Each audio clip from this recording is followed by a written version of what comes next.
বর্ষার রাত। সময় তখন ঠিক রাত 2:27। চারপাশে শুধু বৃষ্টি আর কুয়াশা।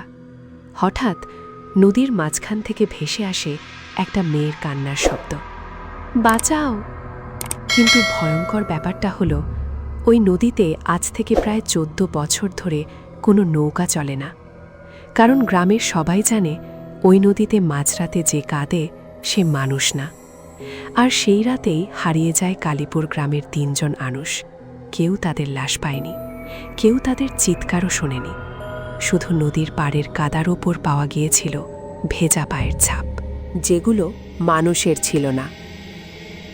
আসসালামু আলাইকুম বন্ধুরা, তোমরা দেখছো নিশির দাগ অফিসিয়াল বিডি। আজকের গল্পটা শুনলে হয়তো আজ রাতেও ঘুমাতে পারবে না, তাই ভিডিওটা শেষ পর্যন্ত দেখো। আর যদি ভয়ঙ্কর রহস্য আর গ্রামের অদ্ভুত সব গল্প ভালো লাগে, তাহলে এখনই চ্যানেলটা সাবস্ক্রাইব করে পাশে থেকো। কারণ আজকের গল্পটা শুধু একটা ভূতের গল্প না, এটা এমন একটা অভিশাপের গল্প যেটা আজও কালীপুর গ্রামের মানুষ মুখে আনতে ভয় পায়। ঢাকার ব্যস্ত শহর থেকে প্রায় 6 ঘন্টার দূরত্বে একটা ছোট্ট গ্রাম ছিল কালীপুর। চারদিকে ধান ক্ষেত, মাঝখানে সরু কাঁচা রাস্তা, পাশ দিয়ে বয়ে গেছে কালো পানির একটা নদী। দিনে জায়গাটা শান্ত, কিন্তু রাত হলেই পুরো গ্রামের চেহারা বদলে যেত। বিশেষ করে নদীর পাশের পুরনো শ্মশান ঘাটটা। গ্রামের বয়স্ক লোকেরা বলতো, রাত 2টোর পর ওই দিকে যাস না, নদী ডাক দেয়। কিন্তু গ্রামের তরুণরা এসব বিশ্বাস করত না। তাদের মধ্যে একজন ছিল রায়হান। ঢাকা থেকে সদ্য গ্রামে এসেছে। ইউটিউবের জন্য ভৌতিক ভিডিও বানাতো সে। ভূতের গল্প, রহস্য, পুরনো বাড়ি, এসব নিয়েই তার কন্টেন্ট। রায়হানের বন্ধু শুভ একদিন বলল, দোস্ত, যদি আসল ভয়ঙ্কর কিছু দেখতে চাস তাহলে কালীপুরের নদীর পাড়ে যা। রায়হান হেসে বলল, এসব গ্রামের ভয় দেখানো গল্প দিয়ে আমাকে ভয় পাইয়ে লাভ নেই। শুভ তখন চুপচাপ একটা কথা বলেছিল, যারা ভয় পায়নি তারা কেউ এখন আর গ্রামে নাই। কথাটা শুনে রায়হান একটু থেমে যায়, কিন্তু কৌতূহলটা আরও বেড়ে যায় তার। সেই রাতেই রায়হান সিদ্ধান্ত নেয় নদীর পাড়ে যাবে। রাত 1:40। হালকা বৃষ্টি পড়ছে, হাতে ক্যামেরা, পেছনে শুভ। দুজন ধীরে ধীরে হাঁটছে নদীর দিকে। চারপাশে কুয়াশা এমনভাবে জমেছিল 10 হাত দূরের কিছুই ঠিকমতো দেখা যাচ্ছিল না। হঠাৎ টুক টুক কেউ যেন ভেজা পায়ে হাঁটছে। রায়হান থেমে যায়। শুভ, তুই শব্দটা শুনছিস? শুভের মুখ ফ্যাকাশে। চল ফিরে যায়। কেন? শুভ উত্তর দেয় না। ঠিক তখনই নদীর ওপাশ থেকে একটা মৃদু আলো দেখা যায়। মনে হচ্ছিল কেউ একটা হারিকেন হাতে দাঁড়িয়ে আছে। রায়হান ক্যামেরা জুম করতেই আলোটা হঠাৎ অদৃশ্য হয়ে যায়। 1 সেকেন্ড, 2 সেকেন্ড, তারপর একটা মেয়ের চাপা হাসি। এত কাছ থেকে যেন ঠিক কানের পাশে কেউ হাসল। রায়হান ভয় পেয়ে পেছনে তাকায়। কেউ নেই, শুধু কুয়াশা আর ভেজা বাতাস। পরদিন সকালে গ্রামের চায়ের দোকানে বসে রায়হান সব ঘটনা বলছিল। সবাই চুপ, কেউ কোনো কথা বলছে না। এক বৃদ্ধ ধীরে ধীরে বললেন, তোমরা নদীর ওদিকে গেছিলা? হ্যাঁ। বৃদ্ধের হাত কাঁপতে থাকে। ওইদিকে 14 বছর আগে একটা ঘটনা ঘটছিল। রায়হান আগ্রহ নিয়ে জিজ্ঞেস করল, কি ঘটনা? বৃদ্ধ বললেন, একটা বউ ডুবে মারা গেছিল। নদীতে না, তাকে ফেলা হয়েছিল। চারপাশ হঠাৎ চুপ হয়ে যায়। বৃদ্ধ আবার বললেন, তারপর থেকে প্রতি বর্ষার রাতে সে ফিরে আসে। রায়হান হেসে বলল, এই সব তো গ্রামের গল্প। বৃদ্ধ এবার রাগী চোখে তাকালেন। গল্প হইলে আজও মানুষ হারায় কেমনে? সেদিন রাতে রায়হান আবার যায় নদীর পাড়ে, এবার একা, কারণ শুভ আর যেতে রাজি হয়নি। রাত 2:12। নদীর পানি অস্বাভাবিক শান্ত, কোনো ঢেউ নেই, কোনো ব্যাঙের ডাকও নেই। হঠাৎ ছপ ছপ, নদীর মাঝখানে যেন কেউ হাঁটছে। রায়হান ক্যামেরা তুলে ধরে। কুয়াশার ভেতর ধীরে ধীরে একটা অবয়ব দেখা যায়। সাদা শাড়ি, ভেজা চুল, মাথা নিচু। সে পানির ওপর দাঁড়িয়ে আছে। রায়হানের বুক ধকধক করতে থাকে। সে ফিসফিস করে বলে, কে কে ওখানে? অবয়বটা ধীরে ধীরে মাথা তোলে, কিন্তু মুখ দেখা যায় না, কারণ পুরো মুখ জুড়ে ভেজা চুল। তারপর সে হাত তুলে নদীর ওপাশের পুরনো জমিদার বাড়ির দিকে ইশারা করে, আর মুহূর্তের মধ্যে অদৃশ্য হয়ে যায়। পরদিন রায়হান গ্রামের পুরনো জমিদার বাড়িতে যায়। বাড়িটা বহু বছর ধরে পরিত্যক্ত, দেয়ালে শ্যাওলা, জানালাগুলো ভাঙা।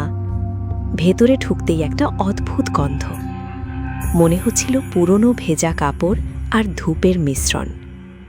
হঠাৎ উপরে কারো দৌড়ানোর শব্দ, ধূপ ধূপ ধূপ।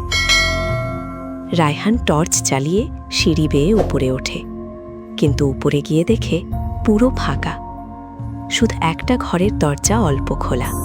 দরজার ভেতরে ঢুকতেই সে থমকে যায়। ঘরের মাঝখানে একটা পুরনো আয়না, আর আয়নার সামনে বসে আছে একটা মেয়ে, সাদা শাড়ি, ভেজা চুল। রায়হানের হাত থেকে প্রায় ক্যামেরা পড়ে যাচ্ছিল। সে কাঁপা গলায় বলল, কে তুমি? মেয়েটা ধীরে ধীরে আয়নার দিকে আঙুল তোলে। রায়হান আয়নায় তাকাতেই বুকের রক্ত হিম হয়ে যায়, কারণ আয়নায় মেয়েটা নেই। আয়নায় দেখা যাচ্ছে শুধু রায়হান তাকা দাঁড়িয়ে আছে, আর তার পেছনে একটা কালো মুখ। রায়হান চিৎকার করে ঘর থেকে বেরিয়ে আসে, দৌড়ে নিচে নেমে যায়। বাইরে এসে হাঁপাতে থাকে। ঠিক তখনই গ্রামের এক বৃদ্ধা তাকে থামালেন। তুই ওই মেয়েটারে দেখছস, তাই না? রায়হান কিছু বলতে পারছিল না। বৃদ্ধা বললেন, ওর নাম ছিল নীলিমা। তারপর ধীরে ধীরে জানা যায় ভয়ঙ্কর সত্যটা। 14 বছর আগে নীলিমা এই গ্রামেরই মেয়ে ছিল। সে জমিদার বাড়ির ছেলের প্রেমে পড়েছিল, কিন্তু ছেলেটা তাকে বিয়ে করতে চায়নি। এক বর্ষার রাতে নীলিমাকে নদীর পাড়ে ডেকে নেওয়া হয়। তারপর সে আর ফেরেনি। সবাই বলেছিল আত্মহত্যা, কিন্তু গ্রামের কিছু মানুষ জানত ওকে মেরে নদীতে ফেলে দেওয়া হয়েছিল। রায়হান জিজ্ঞেস করল, কে মেরেছিল? বৃদ্ধা চুপ। তারপর খুব আস্তে বললেন, যারা মারছিল তারা কেউ এখন বেঁচে নাই। সেই রাতেই রায়হানের ফোনে একটা ভিডিও আসে, আননোন নাম্বার। ভিডিওটা ওপেন করতে সে জমে যায়। ভিডিওতে দেখা যাচ্ছে সে নিজেই নদীর পাড়ে দাঁড়িয়ে আছে, কিন্তু ভিডিওটা সে তোলে নাই।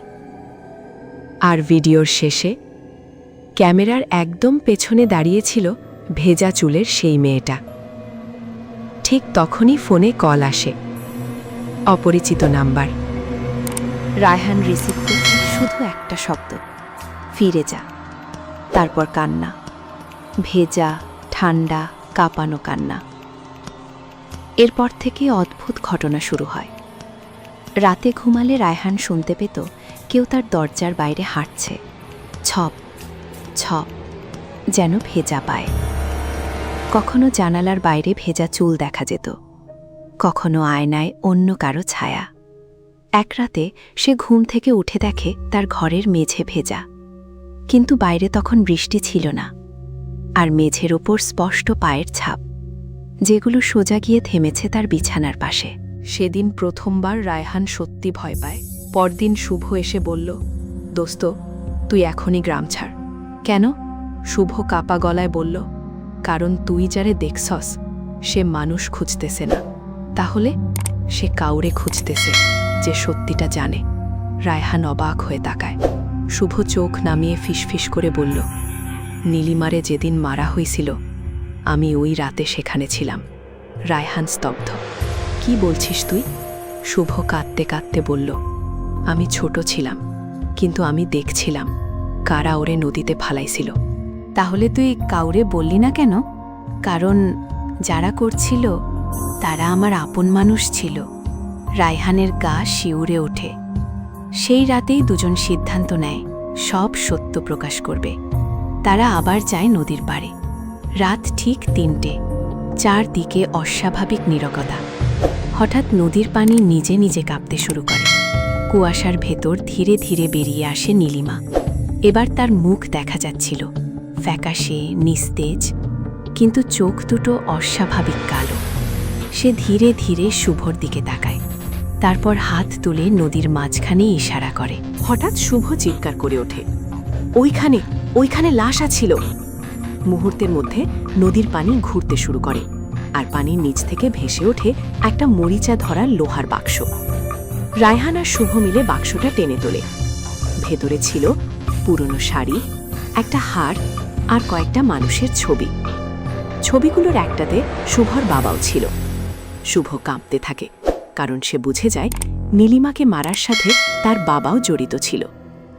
ঠিক তখনই ভয়ঙ্কর ঘটনা ঘটে। নদীর ওপাশ থেকে একসাথে অনেক মানুষের ফিসফিস শব্দ আসতে থাকে। ফিরে যা, ফিরে যা, ফিরে যা। চারপাশে কুয়াশা ঘন হয়ে যায়। রায়হান টর্চ জ্বালাতেই দেখে নদীর পাড়ে অনেকগুলো মানুষ দাঁড়িয়ে আছে, কিন্তু তাদের কারো মুখ নেই, শুধু কালো ফাঁকা গর্ত। শুভ হঠাৎ চিৎকার করে ওঠে, কারণ সেই মুখহীন মানুষগুলোর মাঝখানে দাঁড়িয়েছিল তার মৃত বাবা। তারপর সব আলো নিভে যায়, ক্যামেরা বন্ধ, চারপাশ অন্ধকার, শুধু নদীর পানির শব্দ আর একটা মেয়ের কান্না। পরদিন সকালে গ্রামের মানুষ নদীর পাড়ে রায়হানের ক্যামেরা খুঁজে পায়, কিন্তু রায়হান আর শুভ দুজনের কাউকেই পাওয়া যায়নি। কেউ জানে না তারা কোথায় গেল। শুধু ক্যামেরার শেষ ভিডিওটা আজও গ্রামের কিছু মানুষের কাছে আছে।